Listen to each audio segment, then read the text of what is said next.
Okay, this is my garden in June, and it's like mid-June, and these are the green beans in the raised bed. Back up here a little bit, and they're just as lush and beautiful as they look. Let me close up on some green beans here and give you a look at that. They're just all over, and I've got half the bed coming up now and half the bed planted 3 weeks later, so they'll come up later. I don't know if with the heat it may come up sooner than that. Now this is squash I planted on the corner of the bean bed. 2 big squash, and it looks like we've got some maybe baby squash down in there. I don't know if I can get it. There it is. Little baby squash. And this is my strawberry bed, and it looks forlorn, but the strawberries look great. Get the shadow up. The strawberries look great. It is the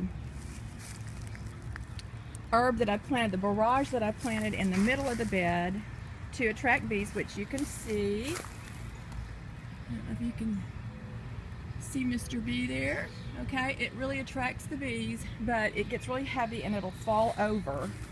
So, but it's good shade for the strawberries, and it makes them sweeter, according to those in the nose. Oh, there he goes. Okay, this is my cucumbers. I made 2 cucumber towers. And this one I put a concrete block, which was a good idea, and so they wouldn't fall over. We've had a lot of wind and rain, and there's some baby cucumbers coming on here somewhere. Let's see. I can find a baby cuke. There he is, right there. And this one over here, I did not brace it, and so it fell over. I need to get another concrete block. It's growing well, but it will grow into the ground if I don't brace it up. This is an area I need to weed right here. There's some more cucumbers. Here is a volunteer tomato that came up, and there's another volunteer tomato there. This is a cucumber tower that I put in a tomato cage over here. This is my garlic here. These little spiky things are garlic. Okay. Across this way. Cucumbers, garlics, and this is Asparagus City.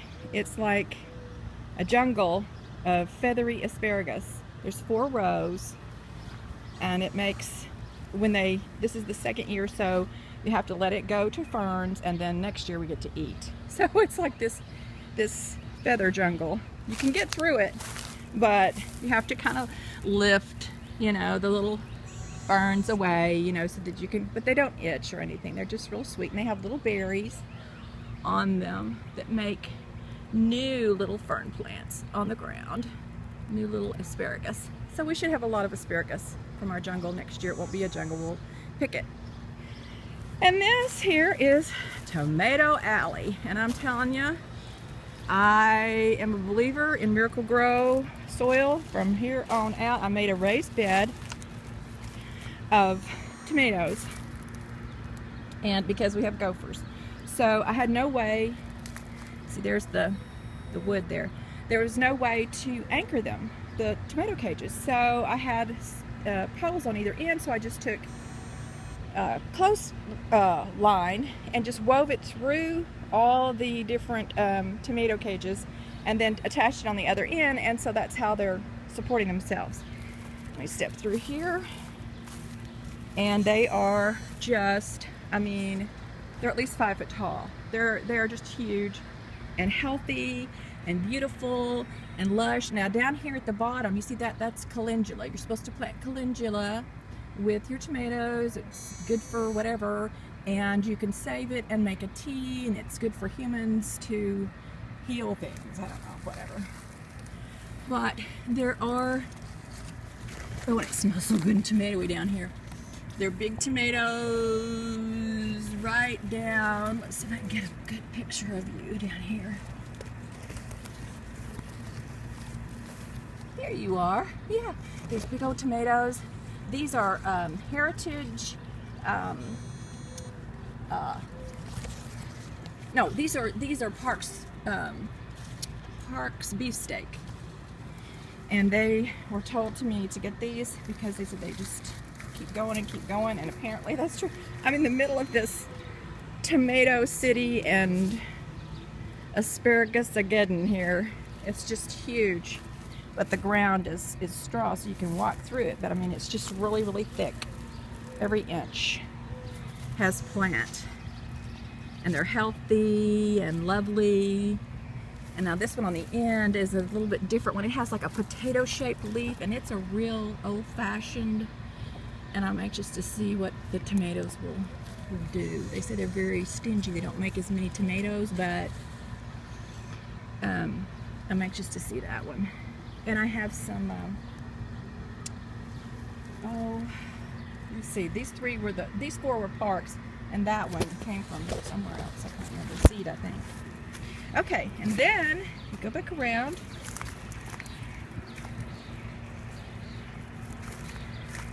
And there's my raspberries. Raspberry a go-go. And this is the post that Jean helped me to make to support the raspberries. And the two of us did this, quote, simple project on the weekend, and it was very difficult, but it still needs to be put in a better, like, concrete or mud or something to hold it up. But it helps to support the raspberries because they get really heavy when they get full of berries. And these are heritage raspberries. And they are huge this year with all the rain and all the sun and goat poo, of course. And you can see the tomatoes, Tomato Alley, are taller back there behind. That's how tall they are. They're huge behind my raspberries here. And this will all be full of berries. This was the mother plant that I started with, that I finally got going with goat poo, and then it has just kept going and kept going every year. And I've given away and given away and given away, and still, okay? Now we're in my herb area. These are herbs that I've planted for my kitchen herb garden. And I have some little markers here for things like that's rosemary, and there's thyme. And I planted some true lavender, and I have several plants of planted lavender, but I don't know that these are true lavender. But I have about 4 or 5 different. Ooh, there's a great big old bumblebee on that one. I love this lavender. Let's see if I can get you on camera here, mister. It's a big old bumblebee. They just love it, and it smells so good. And I have eggplant. And eggplant seems to do really well in my garden in this space. Oregano, parsley, oh, and over there I have Thai basil, which is also called holy basil. These onions just keep coming back year after year. I never pick them, and they fall over, they go to seed, and then the next year I have onions again. So I don't know what that's about. I don't know why I do that. I don't know why they do that. I don't know. Okay, and here are the tomatoes that had aphids, but they're doing much better. They don't seem to have much, if anything. They look really healthy on the back side. Everything looks good. But I treated them, almost killed them, with neem oil and soap. And then I came back out with some of the insect frass that's supposed to help. But they are not anywhere as big as the ones behind the raspberries. The raspberry thing back there, the tomatoes back there, are just double. They're huge. And these aren't as dark green, but they do have tomatoes on them. They do. Let's see, there's one right there. And there's a couple there. Yeah. So they are bearing. They just are not showgirls, you know. They're not doing a big flashy deal. And also have barrage down here because barrage is supposed to help with everything, really, basically. So that is my vegetable garden for 2014. And whoops, here's me. If you got that. And that's the end of the vegetable tour.